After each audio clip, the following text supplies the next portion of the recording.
खुद ब खुद मिलेगी, घर से निकल तो जरा। चलना भी एक हुनर है, गिर के संभल तो जरा। तू हीरा है, तू चमकेगा, धूप में जल तो जरा। Very wonderful good morning to respected chief guest sir, respected my seniors and all my dear friends. I am Shruti Sharma, student of BA first year of Shahid Bhima Nayak Government PG College, Badwani. Today I am going to share the presentation and the experience of the journey of my CC. As per rules and instructions, we have 5 sections in our CC.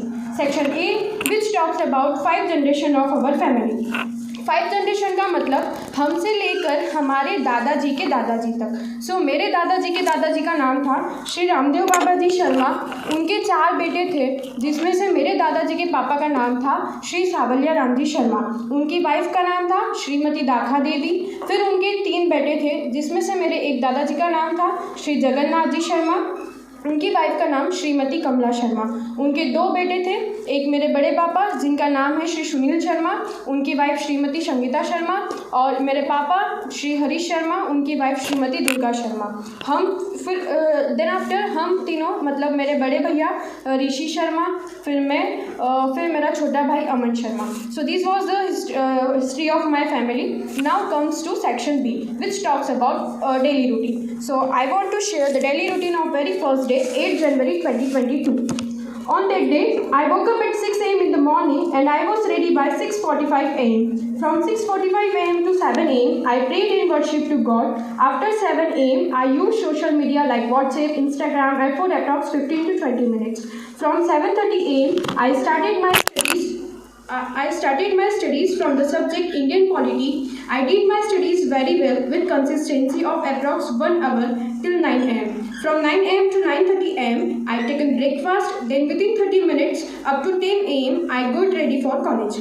At 10 a.m. I went to college. Then from 10 a.m. to 10:30 a.m. I sat with my friends. Then I attended the history lecture from 10:40 a.m. to 11:20 a.m. After that, for approx 40 minutes, I was free in the college. From 12 p.m. to 12:45 p.m. I attended English literature lecture. Then I went to my home and reached at 1 p.m. After coming home at 1 p.m., take lunch while watching TV.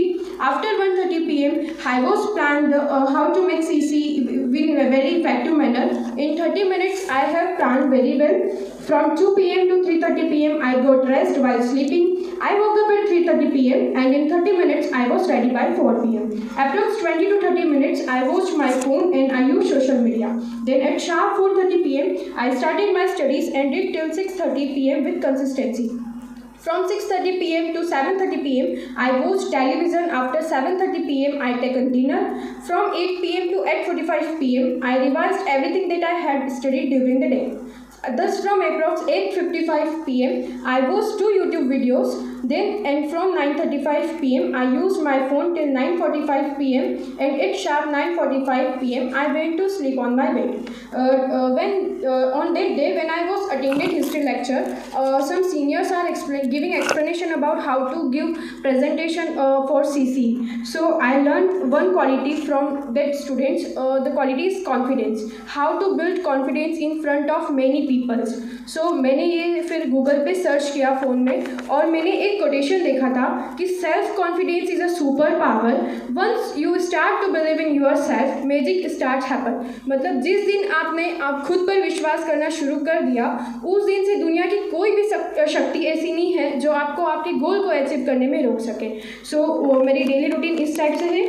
Now comes to section C, my goal. So I wanted to join Indian Civil Services and I want to become an IAS officer. I decided this because I want my career is a perfect career. Every career has its own aspects, but in this job I find diversified work profile. मतलब एक ही job में अलग अलग fields में work करने का मौका और एक्सपीरियंस मिलता है, जैसे मेडिकल फील्ड में, एजुकेशन फील्ड में, एग्रीकल्चरल फील्ड्स में. इसलिए एक तो मैंने यही कारण था मेरी एम को डिसाइड करने का. देन आफ्टर कि बहुत मुझे ये जो जॉब है बहुत यंग एज में चाहिए, क्योंकि यंग एज जो होती है वो किसी भी काम को करने के लिए बहुत क्रूशियल एज होती है. यंग एज में इस जॉब को लेने के लिए बहुत सारे डिफरेंट लोगों से हमको मिलना पड़ता है. हमारी थिंकिंग पावर, हमारी अंडरस्टैंडिंग पावर जो है बहुत जल्दी इंक्रीज़ होती है, जिससे हमारे अंदर मैच्योरिटी भी बहुत जल्दी आती है.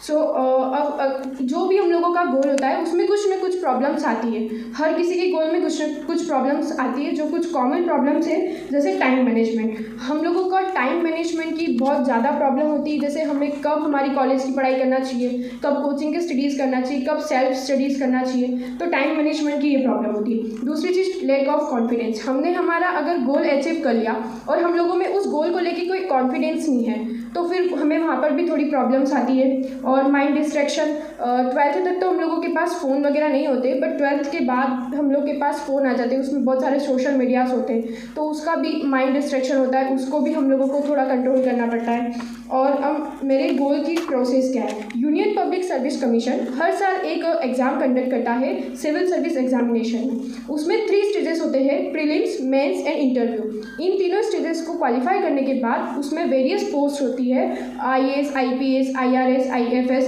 ऐसे करके। तो हम लोगों की सिलेक्शन क्राइटेरिया के बाद हमारी एलिजिबिलिटी के थ्रू हम लोगों को उसमें से कुछ पोस्ट मिलती है। तो ये था section C. Now comes to section D, role of history in my goal.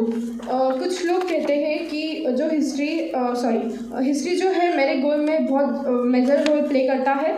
History को सारे सब्जेक्ट की मदर कहा जाता है। क्यों? क्योंकि हर एक सब्जेक्ट की अपनी एक हिस्ट्री होती है।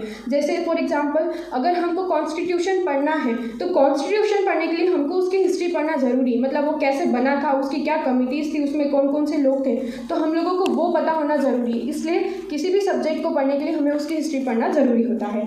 और इसमें हमारे UPSC में और वो इंडिया की मैक्सिमम एग्जाम्स में हम लोग हिस्ट्री के क्वेश्चंस देखते भी हैं, एंशिएंट इंडिया के, मिडिवल इंडिया के, मॉडर्न इंडिया के। तो हिस्ट्री जो है वो हमारे गोल में बहुत मेजर रोल प्ले करता है। Now comes to section E, biography. So मैंने यहाँ पर सरदार वल्लभ भाई पटेल की बायोग्राफी लिखी है।